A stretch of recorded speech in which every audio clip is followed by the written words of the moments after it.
here at SciShow don't need to tell you that science has led to the discovery of some pretty worrying facts. Sea levels really are rising, pandemics really do happen, and Valve still doesn't have a release date for Half-Life 3. But sometimes those shocking headlines don't really match what the researchers actually said. The media grapevine can take a normal paper with appropriate caveats and turn it into an unmitigated shocker. Not SciShow though. We're cool. I promise. While there, of course, are some real concerning things happening in the world right now, not every scary science headline is what it seems. If you're watching this video, you probably love some critical thinking about good science, so sit back, relax, and let us put your mind at ease. So first of all, you might have heard that a spoonful of sugar helps the medicine go down, but have you heard that there's a spoonful of microplastics in your brain? If you have, there's a good chance that that news didn't make you want to bust out into song. A team of US researchers set out to find how much microplastic was making its way into our organs. They got liver, kidney, and brain samples from cadavers and used a method called PYGCMS. Basically, they used chemicals to dissolve all of the organic tissues in the sample, which left behind any inorganic solids that they could measure. And the researchers found that people who died in 2024 had nearly 1.5 times more microplastic in their brain than those who died in 2016. The samples from 2024 had almost 5,000 micrograms of microplastic per gram of brain tissue, which, if you take the average mass of the human brain as 1,300 grams, that's 6.5 grams of plastic just in your brain, or about the mass of a plastic takeout spoon. That's bad news bears for you if your preferred amount of brain plastic is 0, and that is my preferred amount of brain plastic. That's the amount there should be. Fortunately for us, some other researchers have reason to believe that we don't actually have as much plastic clattering around up there as the initial study suggests. Their critique has to do with the methodology. PYGCMS is known to overestimate the amount of plastic in tissues, and our environment has a lot of plastics already, so even in a high-quality lab environment, that has the potential to contaminate the process. Secondly, the process of performing PYGCMS can create byproducts that mimic microplastics. For instance, fat molecules release some of the same compounds that polyethylene plastic does during PYGCMS, and the brain tissue is about 50% fat. So some of the compounds that were reported to be microplastics might have just been normal old fat. Plus, the researchers only looked at about 50 brains total, which isn't a huge sample size. Like, some would argue that that is too small to draw meaningful conclusions from. And all this said, we're not even sure what the health implications of brain plastic are. Even though it's hard to imagine that it would be good for you, we simply don't know if microplastics cause health problems or are just associated with them. And I feel like if there were a whole plastic spoon of microplastic in my brain, I would have noticed. I just feel like I would have noticed. Also, while we're at it, you are definitely not eating a credit card's worth of plastic every week.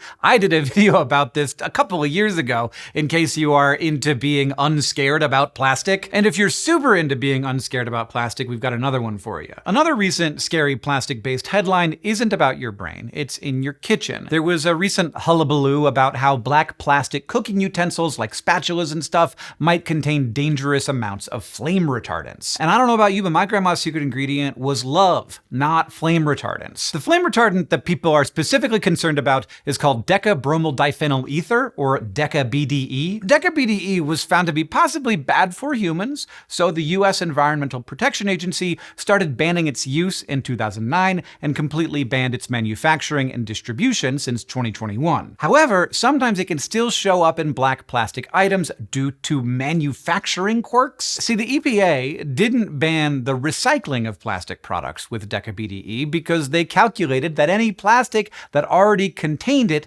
had it at such low amounts that it would be super unlikely to cause any health issues. But a group of scientists from an organization called Toxic Free Future wanted to confirm that. So they analyzed 203 black plastic household products for flame retardants, and more specifically, bromine, which is in deca-BDE. Out of these 203 items, the researchers narrowed down the top 20 plastic products with the most bromine in them. These included toys and hair accessories, but they were mostly concerned with contamination you could possibly ingest. Looking at you, kids, putting that black plastic toy car in your mouth. But this is why you only really heard about this in relation to your cooking utensils. The researchers calculated that black plastic utensils may be leaching about 35,000 nanograms of deca-BDE into your food per day. The EPA says the safe limit for deca-BDE exposure is 7,000 nanograms per kilogram of body weight, which the authors of the study calculated to be 42,000 nanograms per day for an adult who weighs 60 kilograms. That 35,000 nanograms from utensils sounded way too close to the 42,000 limit for comfort, which is why they raised this red flag. But the mathematically inclined members of our audience might be screaming at their screens right now for good reason. The EPA limit of 7,000 nanograms per kilogram per day times 60 kilograms is 420,000 nanograms, not 42,000. So what actually happened here was a misplaced comma made the problem seem 10 times worse than it is. There are still trace amounts of flame retardants in those black plastic spatulas, but the level is well under what the EPA considers safe when you do the math correctly. So if you didn't get around to replacing all your black plastic utensils yet, you could probably cross that off your list. And before we get to our next not-so-scary headline, here is a quick ad break. This SciShow video is supported by Brilliant, an interactive online learning platform. There's an app for everything these days, and knowledge building is no exception. If you're really trying to level up your science knowledge, Brilliant's app can help get you there. I know you pick up your phone tens if not hundreds of times every day, so you can make some of those times way more productive on the way to achieving your learning goals. Brilliant helps you make a habit of learning a little every day, all from your phone or computer. And it's available to try for free at brilliant.org/SciShow, the QR code on screen, or the link in the video description. You'll also get 20% off an annual premium subscription. The next story is a lot bigger than anything in your kitchen, like the size of your planet's atmosphere. If you were tuned into the news anytime between the 1980s and the 2010s, you probably heard a lot about that hole in the ozone layer, which is really less of a hole and more of like a thin spot. The ozone is a protective layer of gas around the Earth that shields us from harmful solar radiation. So when there's a thin patch in the ozone, we get less protection, and all living things are at risk of like DNA damage and also really gnarly sunburns. Scientists found that a major driver of ozone depletion was chlorofluorocarbons, or CFCs. These chemicals used to be super common in household products like refrigerators and in aerosols like hairspray. But welcome to the 2010s, when CFCs had to go. They were banned by an international treaty called the Montreal Protocol, after which the entire world phased out products with CFCs. Hooray! Problem solved. However, in 2018, you might have heard about this, some scientists found that the levels of CFCs in the atmosphere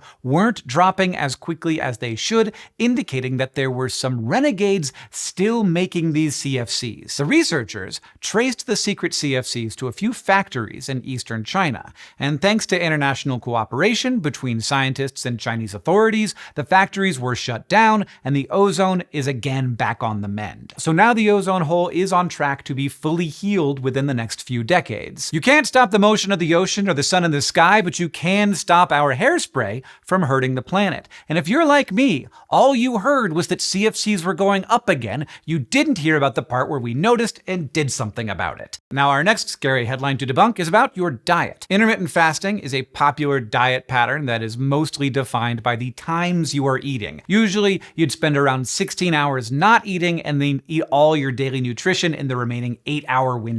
Lots of people choose intermittent fasting for a variety of reasons, including losing weight and a whole slew of other alleged health benefits, although the evidence behind how well it works is mixed. So it might be shocking to hear that according to a conference presentation at the American Heart Association, intermittent fasting was associated with a 91% higher risk of cardiovascular death. And at first glance, this looked like really solid science. The American Heart Association is a reputable professional association, and the study looked at over 20,000 participants. The important part here, though, is that this data was presented at a conference as preliminary research. That means the work hadn't been peer-reviewed or formally formally published yet. And for those that read past the headline, the authors were clear that the findings came with a few caveats. First of all, the participants' diets were classified as either intermittent fasting or not, based on their own recollection of when and how much they ate, and they only recorded 2 days of meals. It's possible some of these people just had like a weird eating pattern for a couple of days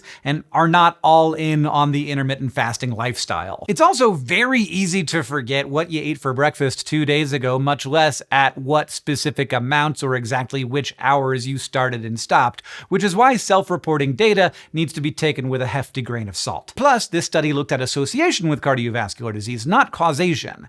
There were a few things that weren't accounted for, including the fact that people who try intermittent fasting may already have other risk factors for cardiovascular disease, such as obesity, that may be motivating them to try the diet. Some other studies have suggested that intermittent fasting is actually good for your heart as a side effect of losing weight. But even then, experts aren't 100% convinced that intermittent fasting is the way to go. Clearly, the research is mixed on this, and we need to wait for more research to be done. So whether you're team intermittent fasting or more of an all-day grazer, we can't really say for sure if any mealtime patterns are gonna mess with your heart. Hopefully, that helps settle your stomach a bit. Now, our last entry on the list is also about your health, but it does not have to do with your food. This time, the threat identified by scary headlines was tampons. A 2024 study looked at a variety of tampon brands and types and found that they contained traces of 16 different heavy metals, including arsenic, cadmium, mercury, and lead. And that's especially bad when you think about where those tampons go.